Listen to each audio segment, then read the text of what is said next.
Welcome to S B curious में आप सभी छात्र छात्राओं का स्वागत है। आइए आज हम सीखेंगे kinds of verb means verb के प्रकार। इसके पहले की जो वीडियो थी उसमें हमने वर्ब पर चर्चा की थी। वर्ब क्या होता है और किस तरीके से वर्ब को हम पहचानेंगे, क्या चीज़ें हैं, उसके बारे में हमने बहुत ही अच्छे तरीके से चर्चा किया था। आज हम उसी वर्ब का जो है नेक्स्ट स्टेप है, जिसको आप लोग कह सकते हैं साधारण भाषा में काइंड्स ऑफ वर्ब या टाइप्स ऑफ वर्ब। दोनों का मतलब यही होगा क्रिया के प्रकार, क्रिया के प्रकार। तो आइए देखते हैं वन बाय वन करके with the help of examples, उदाहरण के द्वारा या उदाहरण के रूप में, या एक एक उदाहरण को देखते हुए समझते हुए हम चलेंगे। तो चलिए देखते हैं। जैसा कि ऊपर लिखित है द वर्ब मीन्स होता है क्रिया। अब देखेंगे इसके काइंड्स, कितने इसके काइंड्स होते हैं, काइंड्स ऑफ वर्ब। तो मेनली उस तरीके से अगर बात की जाए तो बहुत से व्याकरणविद, जिसे आप ग्रामरियन बोलते हैं, बहुत तरीके से वर्ब को कैटेगराइज किया, वर्ब को अलग अलग तरीके से बांटा। लेकिन अगर बात की जाए जो हमारे प्री स्टूडेंट्स हैं क्लास 9 से लेकर के क्लास 12 तक के, उनमें उनके सिलेबस में क्या चीज़ें इंक्लूडेड हैं, उनके सिलेबस में क्या चीज़ें हैं, हमने उसी चीज़ पर पूर्ण तरीके से जो है फोकस किया है, हमने उसी पर पूर्ण तरीके से जो है डिस्कस किया है अच्छे पूर्वक। तो उनको देखते हैं। काइंड्स ऑफ वर्ब में वर्ब दो प्रकार की होती हैं। काइंड्स ऑफ वर्ब में वर्ब आपकी दो प्रकार की होती है। तो वो दोनों वर्ब कौन कौन सी हैं उनको हम देख लेते हैं। पहला है ट्रांजिटिव वर्ब। पहला कौन सी है? Transitive verb. और दूसरी कौन सी है? दूसरी है intransitive verb.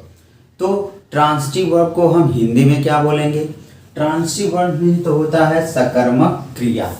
Transitive verb means क्या होता है? सकर्मक क्रिया। और जैसा कि हिंदी के वर्ड से ही ये स्पष्ट हो रहा है, सकर्मक क्रिया यानी कि वह क्रिया जो अपने कर्म के साथ हो, या वह क्रिया जिसमें उसका ऑब्जेक्ट निहित हो, या आप कह सकते हैं वह क्रिया जो अपने ऑब्जेक्ट के साथ आती हो। ठीक। दूसरा है इंट्रांजिटिव वर्ब। दूसरा आपका क्या है? इंट्रांजिटिव वर्ब, जिसकी हिंदी होगी आपकी अकर्मक क्रिया।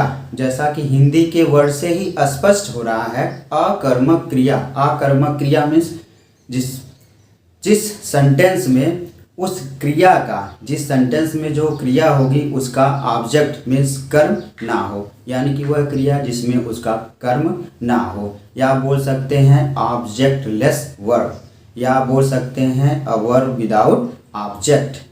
और ट्रांजिटिव में क्या बोलेंगे? A verb with subject. ठीक है। और इंट्रांजिटिव में क्या बोलेंगे? अ वर्ब विदाउट ऑब्जेक्ट या ए वर्बलेस सेंटेंस। ठीक है। या आप बोल सकते हैं ए ऑब्जेक्टलेस सेंटेंस। वर्बलेस सेंटेंस हमने बोल दिया, वो सही नहीं है। अब हम देखेंगे जो है ट्रांजिटिव वर्ब, जो सकर्मक क्रिया है, इसको और भी अच्छे तरीके से कैसे समझा जाए तो उस पर देखते हैं। तो उसको और अच्छे समझने के लिए, जैसे आपका ट्रांजिटिव वर्ब है ए वर्ब व्हिच रिक्वायर्स जो शब्द अंग्रेजी का है, रिक्वायर्स मीन्स होता है जरूरत। रिक्वायर्स मीन्स क्या आता है? जरूरत। ठीक है। ए वर्ब व्हिच रिक्वायर्स जरूरत होती है। A verb which requires an object. A verb which requires an object to complete its meaning. एक बार और देख लेते हैं। A verb which requires means होता है जरूरत है या आवश्यकता है। A verb which requires an object to complete its meaning. अब ऑब्जेक्ट का मतलब क्या होता है? तो यहाँ हमने लिखा भी है, ऑब्जेक्ट मीन्स होता है कर्म। तो इस तरीके से एक फ्लो में देख लेते हैं। A verb which requires an object to complete its meaning is called transitive verb. एक बार और देख लेते हैं। A verb which requires an object to complete its meaning is called transitive verb. उसको हिंदी में देख लेते हैं। हिंदी में क्या है? हिंदी में आपका है जो है वह क्रिया, वह वर्ब बोल सकते हैं, या वह क्रिया जो अपना अर्थ पूरा करने के लिए, वह क्रिया जो अपना अर्थ पूरा करने के लिए क्या करती है, ऑब्जेक्ट कर्म को लेती है। ठीक है, वह क्रिया जो अपने अर्थ को पूरा करने के लिए, अब इसको और कैसे अच्छे से समझेंगे तो उसको देखते हैं। तो वह क्रिया या वह वर्ब जो अपने अर्थ को, अपने पूरे अर्थ को पूरा करने के लिए ऑब्जेक्ट लेती है, उसको हम बोलते हैं ट्रांजिटिव वर्ब। या दूसरे शब्दों में आप बोल सकते हैं कि वह क्रिया जिसमें ऑब्जेक्ट होता है, या वह सेंटेंस जिसमें ऑब्जेक्ट होता है, उसको हम ट्रांजिटिव वर्ब बोलेंगे। तो उसको हम एग्जाम्पल्स के माध्यम से, उदाहरण के माध्यम से समझ लेते हैं कि क्या है। तो देखते हैं, पहला एग्जाम्पल है आपका, the man killed a snake. The man killed a snake, इसको देखते हैं। दूसरा है the girl open the window. दूसरा एग्जाम्पल है the girl open the window. और तीसरा जो एग्जाम्पल है, शिवांगी मेड ए डाल। शिवांगी मेड ए डाल। इस तरीके से हम पहले सेंटेंस की अगर बात करें, पहले वाक्य की बात करें, तो द मैन किल्ड, किल्ड के बाद क्या आया है, एक वर्ड आया है ए स्नेक। ये इस वाक्य का क्या हो गया, ऑब्जेक्ट हो गया। ये इस वाक्य का क्या हो गया, ऑब्जेक्ट हो गया। दूसरे सेंटेंस में हम देखते हैं the girl open the window. दूसरे सेंटेंस में जो वर्ब है वो आपकी ओपन है। ओपन ये वर्ब है, इसके तुरंत बाद क्या आया है, विंडो आया है। तो विंडो यहाँ पर कौन सा काम कर रहा है, वो ऑब्जेक्ट बनने का काम कर रहा है, या आप कह सकते हैं विंडो ऑब्जेक्ट ही है। तो इस तरीके से आपने देखा कि the girl open the window. ठीक है, तो उसमें ओपन के बाद तुरंत क्या आया है, उस वर्ब का ऑब्जेक्ट आया है। इस तरीके से यह अपने पूरी मीनिंग को क्या करता है, यह वर्ब जो है ऑब्जेक्ट के साथ अपनी मीनिंग को क्या कर ले रहा है, पूरा कर ले रहा है। तो इस तरीके से इसको आप पूर्ण तरीके से बोल सकते हैं ट्रांजिटिव वर्ब। तीसरा सेंटेंस देख लेते हैं उसी लहजे में, जैसे है तीसरे में, शिवांगी मेड ए डाल। इसमें आप लोग एक चीज बहुत अच्छे पूर्वक ध्यान दीजिएगा कि वर्ब के बाद क्या आता है, उसका ऑब्जेक्ट आता है। वर्ब के बाद उसका क्या आता है, ऑब्जेक्ट आता है। ठीक है, तो उसमें यही हम ध्यान देंगे। शिवांगी मेड ए डाल, शिवांगी ने एक, डाल मीन्स होता है गुड़िया, बनाया। शिवांगी ने एक गुड़िया बनाया। अगर आपसे पूछा जाए कि शिवांगी ने क्या बनाया, अगर सब्जेक्ट जो इस वर्ड, इस जो सेंटेंस का है, इस जो वाक्य का है, अगर पूछा जाए कि शिवांगी ने क्या बनाया, तो आप उत्तर क्या देंगे, आप सीधे से उत्तर देंगे, आपका सटीक उत्तर यही होगा, डाल। तो जो वर्ड डाल आया, जो शब्द डाल आया, क्या है, ये ऑब्जेक्ट है। तो इस तरीके से इस सब्जेक्ट का या इस सेंटेंस का जो पूरा है वो कंप्लीशन हो रहा है, मतलब ये सेंटेंस पूरे तरीके से पूर्ण हो रहा है। तो इस तरीके से इस सेंटेंस का जो है, अगर हम और भी अच्छे से एनालिसिस करेंगे, और भी अच्छे तरीके से व्याख्या करेंगे, तो उसमें आप पाएंगे कि शिवांगी मेड ए डाल, शिवांगी ने एक गुड़िया बनाया।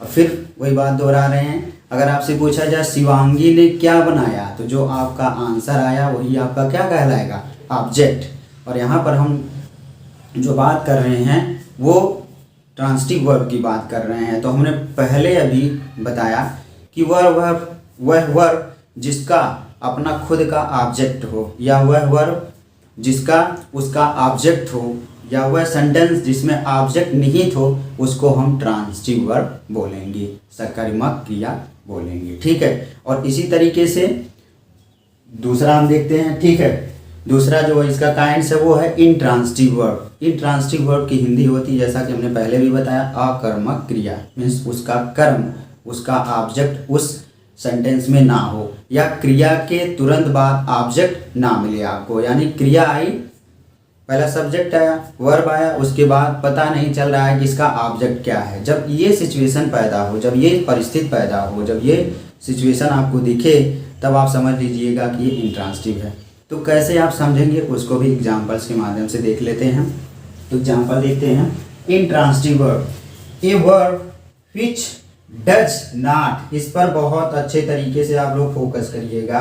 Which does not, does not मतलब नहीं, डज नॉट आ गया मतलब नहीं, does not require an object means कर्म। वह क्रिया जिसमें उसका कर्म ही ना हो, यानी कि ऑब्जेक्ट लेस सेंटेंस को ही हम क्या बोल देंगे, इंट्रांसिटिव वर्ब बोल देंगे। या वह सेंटेंस, वह वाक्य जिसमें उसके वर्ब का ऑब्जेक्ट ना हो, उसको हम इंट्रांसिटिव वर्ब बोल देंगे। या सीधे से आप बोल सकते हैं ट्रांसिटिव का अपोजिट ही क्या है, इंट्रांसिटिव है। यानी कि जिसको आपने ट्रांसिटिव कहा उसके ऑब्जेक्ट को आपने हटा दिया तो क्या हो जाएगा, वो इंट्रांसिटिव हो जाएगा। तो इस तरीके से ये आपका इंट्रांसिटिव हुआ। इसको और अच्छे से समझ लेते हैं पूरे स्पष्ट पूर्वक।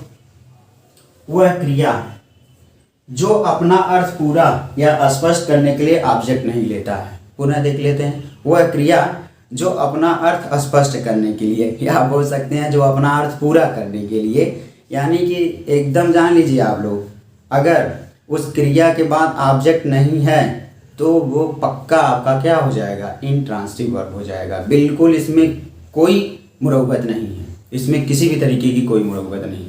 अगर क्रिया के बाद उसका ऑब्जेक्ट नहीं आया तो पूर्ण तरीके से क्या हो जाएगा, वो इंट्रांसिटिव वर्ब के रूप में उसे मान लिया जाएगा, या उसे इंट्रांसिटिव वर्ब हम कह सकते हैं पूर्ण तरीके से। Without any hesitation and delay we can definitely say that sentence is intransitive verb और that sentence is fully in the form of intransitive verb. तो देखते हैं और भी अच्छे तरीके से।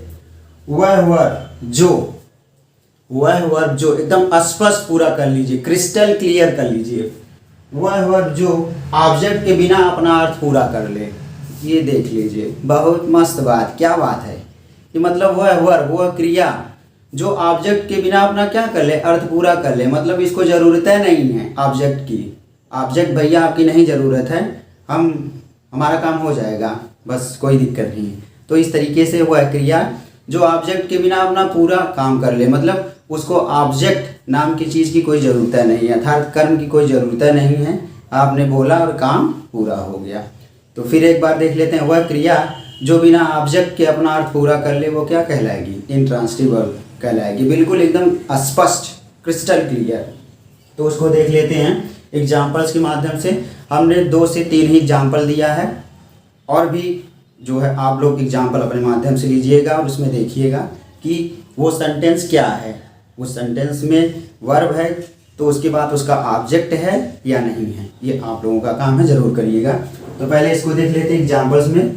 द मैन डायड मतलब इंसान खत्म हो गया, यानी कि आदमी मर गया।